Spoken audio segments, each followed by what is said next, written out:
Guys आज हामीहरू चाहिँ के अरे पोलेको आलु के आँसु भन्न आयो पोलेको आलु यहाँ बहिनीले बनाउँदैछन् पोल्दैछन् कि त्यो चाहिँ कने आलुलाई धोएर आधा आधा काटेर कराईमा चाहिँ टप टप टप राखेर अनि चट्ट माथिबाट सानो आगो बनाएर माथिबाट छोपेर राखेको हुन्छ। त्यो चाहिँ आज बहिनीले हामीलाई ओखलढुङ्गाको आलुको खाजा खुवाउने बोलाएको छिन् क्या हामीलाई निम्तो के निम्तो हेर्न आउनु न भन्दैछिन् बहिनीले। यहाँ अब बहिनीले बनाउँदैछन् यहाँ कफी बनाएको हेर्नुहोस् साथीहरू यो कफी हो निकाल्दैछन् यसरी चाहिँ यो डामिँदो रहेछ यसलाई डामीको आलु पनि भन्दो रहेछ बहिनीले पोलेको आलु पनि भन्दै छिन् अनि यसरी चाहिँ पोलिँदो रहेछ। मैले चाहिँ पहिलोचोटि सिक्दै थिएँ पहिले बहिनीले खुवाएको हो त्यो पोलिँदो रहेछ यसरी पानीको थोपै नहालिकन चट्चट काट्ने यस्तो गर्ने। यसपालि पनि बहिनीले फेरि ओखलढुङ्गाको आलु आएछ अनि दिदी आउनु न पोलेको आलु चियासँग खाउँला भनेर बोलाइरहने आएको छु है। म चाहिँ गाई चाहिँ बहिनी चाहिँ यहाँ चाहिँ नमस्कार सबैजना पनि आउनु होला सबैजना हाम्रो कफी दिदी कफी हामी छोक्दैछौँ सबले खाएको देखाउनु सबले लियो होइन ल मैले सम्झिने तिमीलाई खै साथीहरू यो चाहिँ बहिनीले बनाएको कफी हो। हामी कफी कपमा खाँदैनौँ कि यो हाम्रो आफ्नै स्टाइल छ रक्सी खाए जसरी खानु यो कफी यो हामी चाहिँ म चाहिँ मतवाली हो म पनि मतवाली राई हो अनि राईको छिमेकी राईनीको छिमेकी ऊ चाहिँ धमला बहिनी धमला तर यो उसको हात चाहिँ यो राई लिम्बूको जस्तो यत्रो छ ल हुनुपर्ने गाई ल गाई होइन गाई चेयर्स गाई आउँछ चेस गर्न होइन ठिकै छ भनौँ न हो ठोकिन्छ हाम्रो party black coffee without sugar गाई त्यस्तो छ विदाउट सुगर ए विदाउट सुगर ओके म बिरामी मान्छेलाई भेट्न आउनु भएको उहाँहरू तितो नि मिठो छ ल सम्झिने यिनको सम्झिने पिन्दैछिन् यहाँ चिया पाक्दैछ यहाँनिर हाम्रो आलु पनि लगभग रेडी हुन लाग्यो साथीहरू। यहाँनिर बहिनीहरूले चाहिँ हरियो खोर्सानीसँग खाने रे पिन्न तयारी गर्दैछन्। यिनी दुईजना सम्झिनेहरू हुन् पहला बच्चा चाहिँ सानो सानो छ मोबाइलले सम्झिने सानो लगाइसके साथीहरू। हामी चाहिँ के लाउँछ रे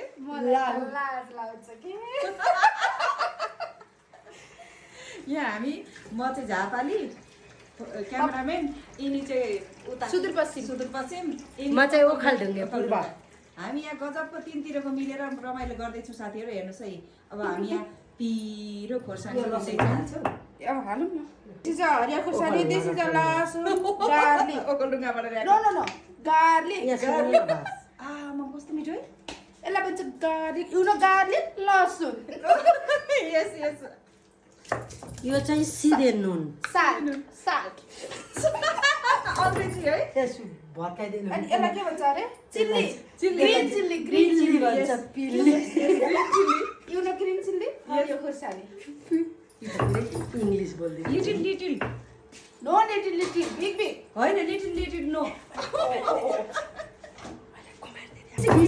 देखाउ न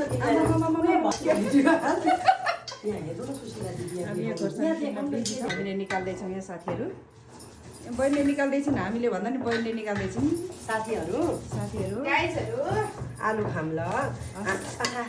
बिस्तारी ओहो हात डर हेर्नुहोस् न साथीहरू यस्तो डामेको आलु लास्ट मिठो हुन्छ हुँदैन त्यहाँ नहाला नि लसुन मिठो हुँदैन क्या मलाई बमेट हुँदैन नहाला एउटा हुन लसुन हाल्नु यसलाई चाहिँ डामेको आलु या पोलेको कराईमा पोलेको आलु मिठो हुन्छ आगोमा पोलेको भन्दा मिठो हुन्छ साथीहरू। यो चाहिँ मलाई पनि बोक्रासँग खाने ल हामी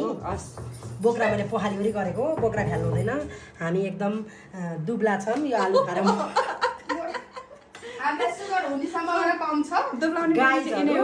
गाइज म चाहिँ यस्तो आलु खाँदिनँ आलु खाने चाहिँ सुशीला दिदी हो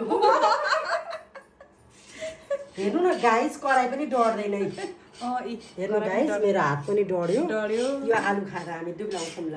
हस् हस् अनि यहाँ चिया पनि तार्दै हुनुहुन्छ तिमीले जाऊ न चिया मस्नु हाल्नु अनि चिया मस्नु ल रेडी भइसक्यो हाम्रो अचार पनि रेडी भयो साथीहरू यो अचारसँग चोपेर खानु कस्तो अचार पनि राम्रो न राम्रो हरियो सुदूरपश्चिम जत्तिकै ब्युटिफुल यति लाग्दा हुन्छ लागि छोराको लागि खाजा यो चाहिँ हाम्रो लागि साथीहरू अब चाहिँ विशेष सुशीला दिदी र मेरी सम्धिनीको लागि मेरो चाहिँ नाम मात्र होला म आलु चाहिँ खाँदिनँ है गाई जाऊ लिएर जाँदैछन् बहिनीले छिटा हो है हामीलाई चाहिँ लिएर आउँदैछन् बहिनीले यहाँ तयारी हुँदैछ गाईहरू हेर्नु न कस्तो राम्रो आलु हजुरहरूलाई यसरी खाना आउँछ यसरी आलु उसिन्न कसैले पनि जान्दैन सुशीला दिदी मैले मेरो आन्टीले पनि नपत्याउनु भएको यसरी पानी नहालिकन आलु उसिन्छ भन्दा कहाँ हुन्छ कराई डढ्छ भन्नुहुन्छ पानी नहालिकन उसिनेको यसरी मैले चटचट पखालेँ अनि यसरी ठक्क यसरी घोप्टाइदिने क्या यस्तो यस्तो गर्दै कराईमा जाने हरियो खोर्सानीसँग साथीहरू हेर्नुहोस् हात डऱ्यो है आमा रातै बनाएछ है यो चाहिँ बिना पानी नहालिकन कराईमा त्यतिकै मैले यस्तो गरेर घोप्टाएर बनाएको गाइजहरू कराई पनि केही डढ्दैन कस्तो राम्रो हुने रहेछ साथी हेर्नुहोस् गाइजहरू म एकदम यो यस्तो गर्न चाहिँ म जान्ने छु गाइज यहाँ बहिनी छोरोहरूलाई पुर्याएर आइसक्यो स्पेसल चिया मसला हाम्रो सुदूरपश्चिमको चिया मसला स्पेसल अनि यो चाहिँ दिदीलाई एउटा मेरो नासो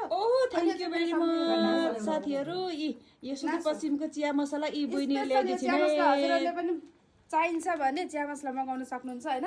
एकदम यो खाएपछि हजुरलाई अरू चाहिँ हेर्न मन लाग्दैन धन्यवाद बहिनी धन्यवाद यस्तो राम्रो गिफ्टको लागि ल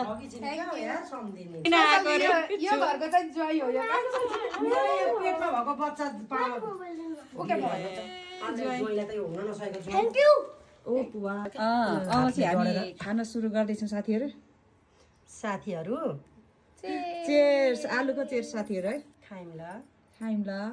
खायो ल वाह कति मिठो खायो ल हस् वाह चटनीमा मिलाएर खाँदैछन् यिनले